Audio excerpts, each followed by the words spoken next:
ಅಳ್ಬೇಡ ನೋಡಮ್ಮ ಅಳ್ಬೇಡ ಜನನಿ ಮಗು ಇಷ್ಟೊಂದು ಅಳ್ತಾ ಇದೆ ಅತ್ತೆ. ನನಗೆ ನೋಡಿದ್ರೆ ಎದೆ ಹಾಲ ಬರ್ತಿಲ್ಲ. ಇವಳು ನೋಡಿದ್ರೆ ಒಂದೇ ಸಮ ಅಳ್ತಿದ್ದಾಳೆ, ಅಳು ನಿಲ್ಲಿಸ್ತಾ ಇಲ್ಲ. ಏನ್ ಮಾಡ್ಲಿ ಅತ್ತೆ? ಜನನಿ ಇಷ್ಟಕ್ಕೆಲ್ಲ ನೀನ್ ಕಣ್ ತುಂಬ್ಕೊಂಡ್ಬಿಟ್ರೆ ಹೇಗಮ್ಮ?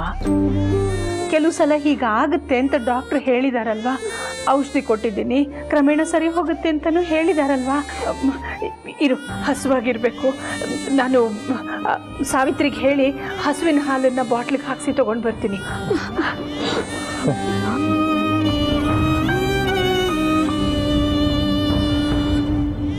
ಸಾವಿತ್ರಿ, ಸಾವಿತ್ರಿ, ಮಗು ತುಂಬ ಹಠ ಮಾಡ್ತಿದೆ, ಅಳ್ತಿದೆ, ಹಸುವಾಗಿದೆ ಅನ್ಸುತ್ತೆ. ಆ ಹಸುವಿನ ಹಾಲನ್ನ ಬಾಟ್ಲಿಗೆ ಹಾಕಿ ತಗೊಂಡು ಬಾಮ್ಮ.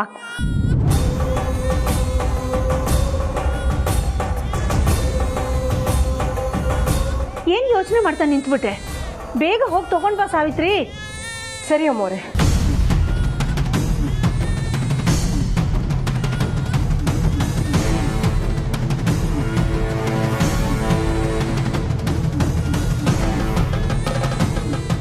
ಸಾವಿತ್ರಿಗೆ ಹೇಳಿದ್ದೀನಿ ಹಾಲು ತಗೊಂಡು ಬರ್ತೀನಿ ಅಂತ ಹೇಳಿದಾಳೆ. ಅಳ್ಬೇಡಮ್ಮ ಪುಟ್ಟಿ.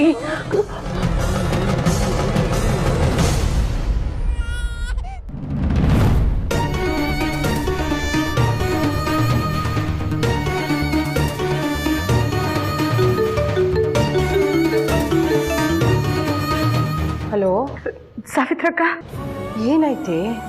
ಯಾಕೆ ಅಳ್ತಿದ್ಯಮ್ಮ? ಸಾವಿತ್ರಕ್ಕ, ಯಾಕೋ ಎದೆ ತುಂಬ ಬಿಗ್ದಾಗ್ತಾ ಇದೆ. ಏನು ಮಾಡೋದು ಸಾವಿತ್ರಕ್ಕ? ಮಗುಗೆ ಹಾಲು ಕೊಟ್ಟಿಲ್ವಲ್ಲ, ಅದಕ್ಕೆ ಹಾಗಾಗ್ತಾ ಇದೆ. ಇಲ್ಲಿ ನೋಡಿದ್ರೆ ನೀನು ಹೆತ್ತಿರೋ ಮಗು ಹಾಲಿಲ್ಲದೆ ಹಸುವಿನಿಂದ ಒದ್ದಾಡ್ತಾ ಇದೆ.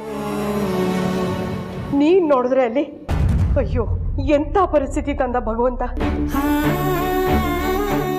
ಚೇಚೆ, ಭಗವಂತನ ಯಾಕೆ ಬೈಲಿ? ಇದು ನಿನ್ನ ಕೈಯಾರೆ ನೀನೇ ತಂದ್ಕೊಂಡಿರೋ ಪರಿಸ್ಥಿತಿ. ಏನು, ನನ್ನ ಮಗು ಹಾಲಿಂದ ಒದ್ದಾಡ್ತಾ ಇದೆಯಾ? ಸಾವಿತ್ರಕ್ಕ, ನಾನು ಈಗಲೇ ಅಲ್ಲಿಗೆ ಬರ್ತೀನಿ, ನನ್ನ ಮಗುಗೆ ಹಾಲು ಕುಡಿಸ್ತೀನಿ. ಹೇಗೆ? ಇದು ರಾತ್ರಿ ಅಲ್ಲ, ಕತ್ಲಲ್ಲಿ ಮರೆ ಮಾಡಿಕೊಂಡು ಮಗುಗೆ ಹಾಲು ಕುಡ್ಸೋಕ್ಕೆ. ಅದೆಲ್ಲ ನನಗೆ ಗೊತ್ತಿಲ್ಲ ಸಾವಿತ್ರಕ್ಕ. ನಾನೀಗ ನನ್ನ ಮಗುಗೆ ಹಾಲು ಕುಡಿಸ್ಬೇಕಷ್ಟೆ. ನನಗೆ ಸಹಾಯ ಮಾಡು. ಸರಿ, ಯಾರಿಗೂ ಡೌಟ್ ಬರದೇ ಇರೋ ಥರ ಮಗುನ ಆಚೆ ಕರ್ಕೊಂಬರ್ತೀನಿ, ಬೇಗ ಬಾ. ಸರಿ.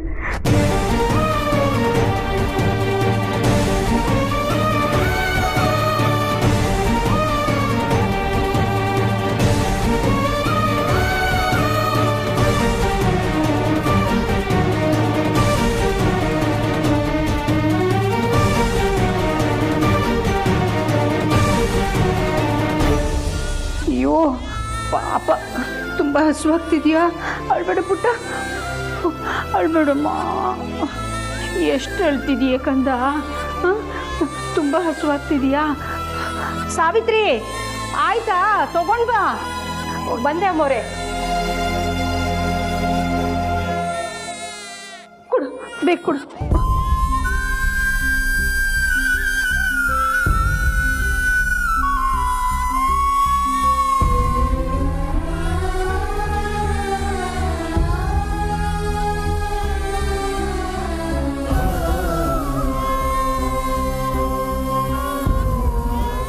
ಕುಡಿಯ ಬಂಗಾರಿ, ಕುಡಿಮ್ಮ.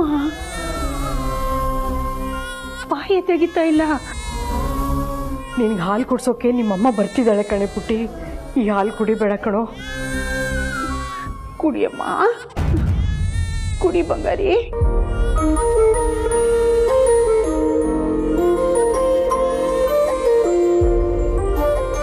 ಇನ್ನೇನು ಪಾರ್ವತಿ ಬಂದ್ಬಿಡ್ತಾಳೆ.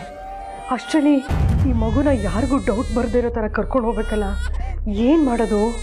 ಪಾಪ ಹತ್ತು ಹತ್ತು ಸುಸ್ತಾಗ್ತಿದೆ. ಅಮ್ಮೋರೆ, ಮಗು ನನ್ನ ಕೈ ಕೊಡಿ. ನೆನ್ನೆ ಥರ ನಾನೇ ಹೊರಗೆ ಕರ್ಕೊಂಡೋಗಿ ಸ್ವಲ್ಪ ಕುಡ್ಸೋಕ್ಕೆ ಪ್ರಯತ್ನ ಪಡ್ಲಾ? ಸುಮ್ಮನಾಗ್ತಾಳೆ. ಹಾಂ, ಹಾಗೆ ಮಾಡು ಸಾವಿತ್ರಿ. ಓ, ಅಳ್ಬೇಡಮ್ಮ, ಅಳ್ಬೇಡಮ್ಮ. ಓ,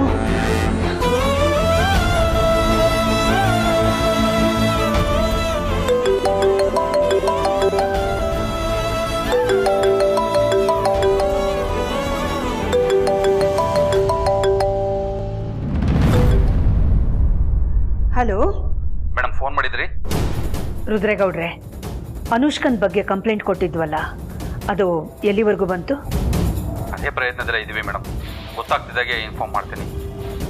ಆಗಲಿ. ಈ ಸಲ ದಯವಿಟ್ಟು ನೇರವಾಗಿ ಆದಿಗೆ ಫೋನ್ ಮಾಡಿ. ಅವಳಿಂದಾಗಿ ಅವನಿಗಾಗಿರೋ ವೈಯಕ್ತಿಕ ನಷ್ಟ ತುಂಬಕ್ಕಾಗದೇ ಇರೋವಂಥದ್ದು.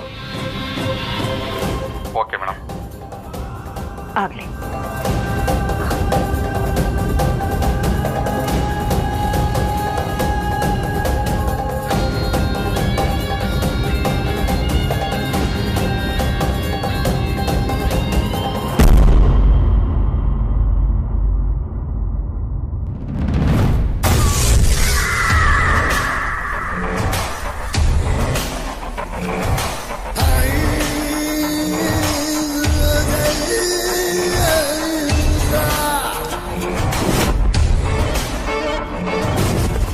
ಪಾರ್ವತಿ ಮಗು ಬದುಕಿರೋ ಸತ್ಯನ ಇವತ್ತು ಅಖಿಲ, ಅದರಲ್ಲೂ ಆದಿತ್ಯಂಗೆ ಹೇಳಲೇಬೇಕು.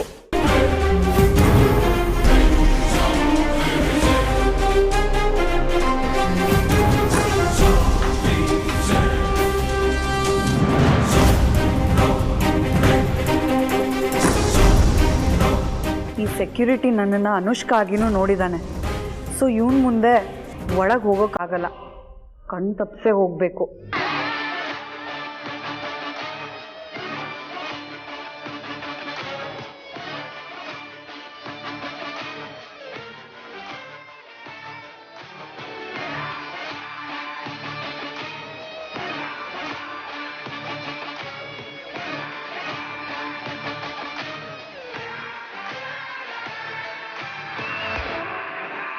ಆದಿಗೆ ಅರ್ಸನ್ ಕೋಟೆಯಲ್ಲಿ ಬೆಳೀತಿರೋದು ನಿಂದೆ ಮಗು ಅಂತ ಫೋನ್ ಮಾಡಿನೂ ಹೇಳ್ಬೋದು, ಆದರೆ ಅವನು ನಂಬಲ್ಲ. ಅದೇ ಡಾಕ್ಟರ್ ಹೇಳಿರೋದೆಲ್ಲ ನನ್ನ ಈ ಫೋನ್ನಲ್ಲಿ ರೆಕಾರ್ಡ್ ಮಾಡ್ಕೊಂಡಿದ್ದೀನಲ್ಲ, ಇದನ್ನು ಆದಿಗೆ ಕೇಳಿಸಿದ್ರೆ ಅವ್ನು ನಂಬದೇ ಇರಲ್ಲ. ಆಗ ಅವನ ರಿಯಾಕ್ಷನ್ ನಾನು ಕಣ್ಣಾರೆ ನೋಡಬೇಕು. ಅಂದರೆ ಅವನ್ನ ಮೀಟ್ ಮಾಡಲೇಬೇಕು. ಬಟ್ ಈ ಸೆಕ್ಯೂರಿಟಿ ದಾಟ್ಕೊಂಡು ಹೇಗಪ್ಪ ಮನೆ ಒಳಗೆ ಹೋಗೋದು? ಛೇ.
ನಿನ್ ಮಗು ಸತ್ತಿಲ್ಲ. ನಿನ್ ಹೆಂಡತಿ ಅನ್ನಿಸ್ಕೊಂಡಿರೋ ಪಾರ್ವತಿ ಮಗುನ ತನ್ನ ತಮ್ಮನ ಹೆಂಡತಿಗೆ ದಾನ ಮಾಡಿದಾಳೆ ಅಂತ ಆದಿತ್ಯಂಗೆ ಸತ್ಯ ಹೇಳಬೇಕು. ಅವನ್ ಮನೇಲಿ ಇರ್ಲಿಲ್ಲ ಅಂದ್ರೂ ಅವನ್ ಬರೋವರೆಗೂ ಕಾದು ಸತ್ಯ ಹೇಳಿ ಹೋಗ್ಬೇಕು.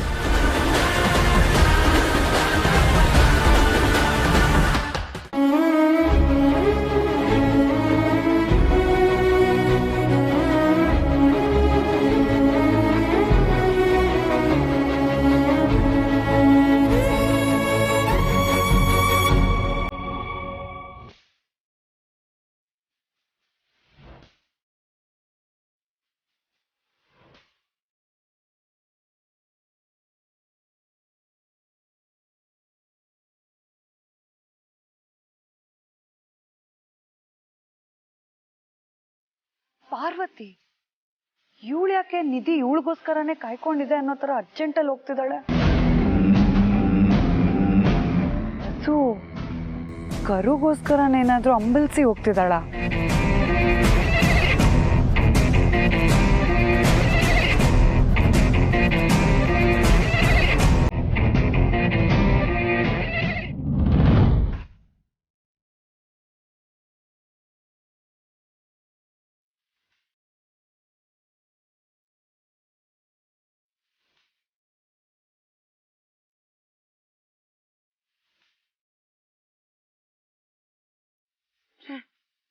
ಯಾಕೆ ಇಲ್ಲಿಗೆ ಬರ್ತಿದ್ದಾಳೆ ಶಿವಣ್ಣ?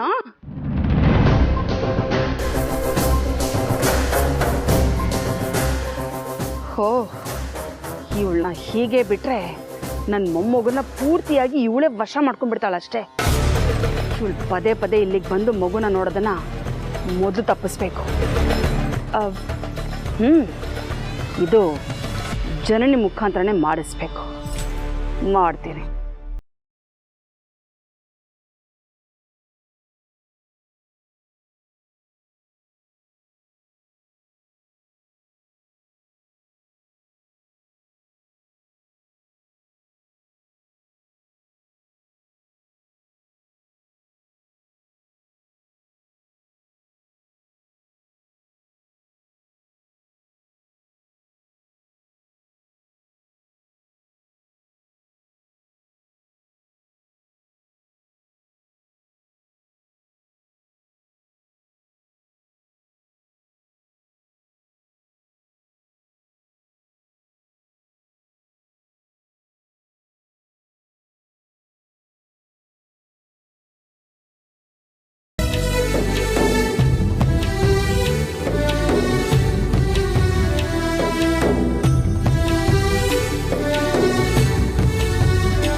ಜೀವ ಕೊಟ್ಟವಳು ತುತ್ತು ಇಟ್ಟವಳು ಭೂಮಿ ಮೇಲೆ ಒಬ್ಬಳೇ, ಪ್ರಾಣ ಒತ್ತೆ ಇಟ್ಟು ಜನ್ಮ ನೀಡುವಳು ತಾಯಿ ಇಲ್ಲಿ ಒಬ್ಬಳೇ. ಕಾಣುವ ದೈವವೇ ಕಂಬನಿ ಇಟ್ಟರೆ ಬದುಕಿಗೆ ಅರ್ಥ ಎಲ್ಲಿದೆ? ಕರುಣೆ ಕಣಜವೇ ಕೊರಗಿ ನಿಂತರೆ ನನ್ನುಸಿರೆ ನನ್ನ ಕೊಂದಿದೆ.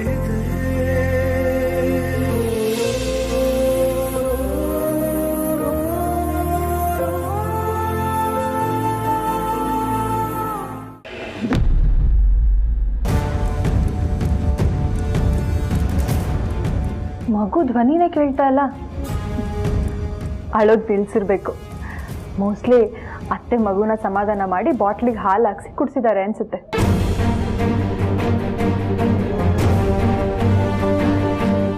ಜನನಿ, ಪಾರ್ವತಿ ಬರ್ತಿದ್ದಾಳೆ. ಹೌದಾ?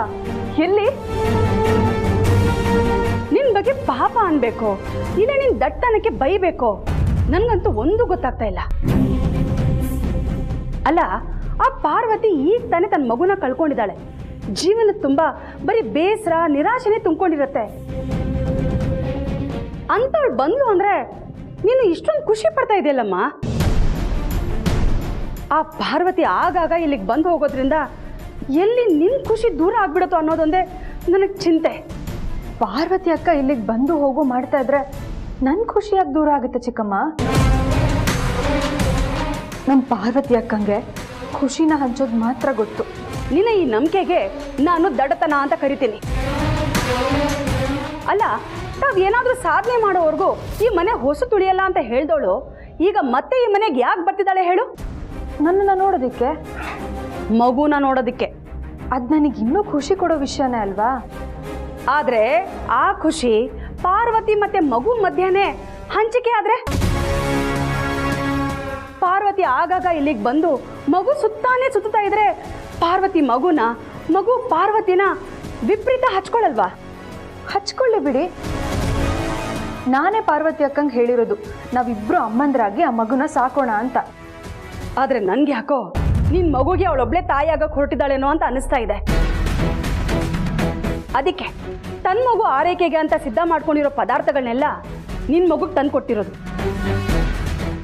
ಒಟ್ನಲ್ಲಿ ತಾಯಿಯಾಗಿ ನೀನು ಮಾಡಬೇಕಾಗಿರೋದನ್ನೆಲ್ಲ ಅವಳು ಮಾಡ್ತಾ ಇದ್ದಾಳೆ. ಎದೆ ಹಾಲೊಂದು ಕುಡಿಸ್ತಾ ಇಲ್ಲ ಅಷ್ಟೇ. ಅದನ್ನು ಯಾವಾಗ ಮಾಡ್ತಾಳೋ ಏನೋ. ನೀನು ಸ್ವಲ್ಪ ಹುಷಾರಾಗಿರು. ಚಿಕ್ಕಮ್ಮ, ನೀವು ಇಲ್ಲಿಗೆ ಬಂದು ತುಂಬ ದಿನ ಆಯಿತು. ನನಗೋಸ್ಕರ ಹೆತ್ತ ತಾಯಿ ಮಾಡೋ ಎಲ್ಲ ಕರ್ತವ್ಯಗಳನ್ನು ಮಾಡಿದ್ದೀರ. ನಿಮ್ಮ ಋಣನ ನಾನು ಮುಂದಿನ ಜನ್ಮದಲ್ಲಿ ನಿಮ್ಮ ತಾಯಿಯಾಗಿ ಬಂದ್ರೂ ತೀರ್ಸೋದಕ್ಕಾಗಲ್ಲ ಅನಿಸುತ್ತೆ. ಹಾಗಂತ ನೀವು ಪಾರ್ವತಿ ಅಕ್ಕನ ಬಗ್ಗೆ ಹೀಗೆಲ್ಲ ತಪ್ಪಾಗಿ ಯೋಚನೆ ಮಾಡಿದ್ರೆ ನನಗೆ ಕೇಳೋದಕ್ಕೆ ಕಷ್ಟ ಆಗುತ್ತೆ. ಅಲ್ಲಮ್ಮ, ನಾನು ಏನು ಹೇಳಕ್ಕೆ ಬಂದೆ ಅಂದರೆ, ನಿಮ್ಮ ಉದ್ದೇಶ ನನಗೆ ಒಳ್ಳೇದು ಮಾಡೋದಿದ್ರು ಸರಿನೇ. ಆದರೆ ಪಾರ್ವತಿ ಅಕ್ಕ ಮಾತ್ರ ನನಗೆ ಯಾವತ್ತೂ ಕೆಟ್ಟದ್ದು ಮಾಡೋದಕ್ಕೆ ಸಾಧ್ಯನೇ ಇಲ್ಲ. ನಾನು ನನ್ನ ಪಾರ್ವತಿ ಅಕ್ಕನಿಂದ ಏನಾದರೂ ಪಡ್ಕೊಳ್ಬೋದೇ ಹೊರತು ಯಾವುದನ್ನು ಕಳ್ಕೊಳ್ಳೋದಕ್ಕೆ ಸಾಧ್ಯ ಇಲ್ಲ. ಚಿಕ್ಕಮ್ಮ, ನೀವು ತಪ್ಪು ತಿಳ್ಕೊಳ್ಳಿಲ್ಲ ಅಂದರೆ ನೀವು ಊರಿಗೆ ಹೋಗೋದೇ ಬೆಟರ್ ಅನ್ಸುತ್ತೆ.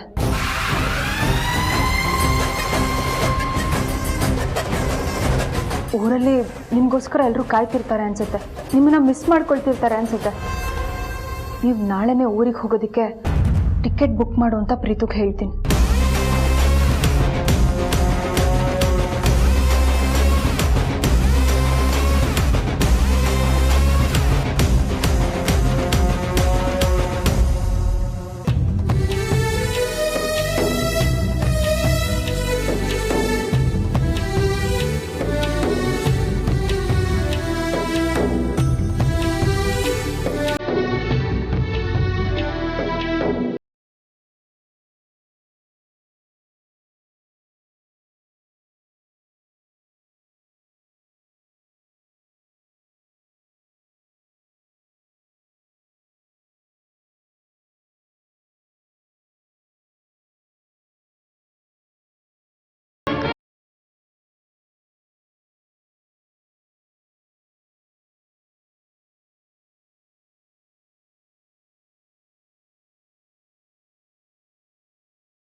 ಜನನಿ ಮಗುಗೆ ಹಾಲು ಕುಡಿಸ್ತಾ ಇದ್ದಾಳೆ.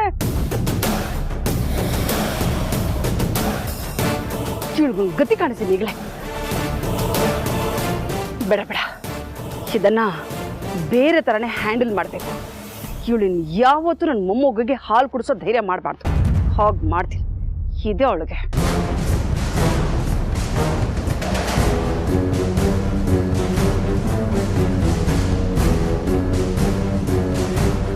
ರತ್ನವೇಣಿ ಈ ಸೀನ್ನ ತನ್ನ ಕಣ್ಣಾರೆ ನೋಡಿದಾಳೆ. ಅವಳೇ ನನ್ನ ಕೆಲಸನ ಇನ್ನೂ ಸುಲಭ ಮಾಡ್ತಾಳೆ. ನಾನು ಸುಮ್ಮನೆ ನಿಂತು ಎಂಜಾಯ್ ಮಾಡ್ತೀನಿ.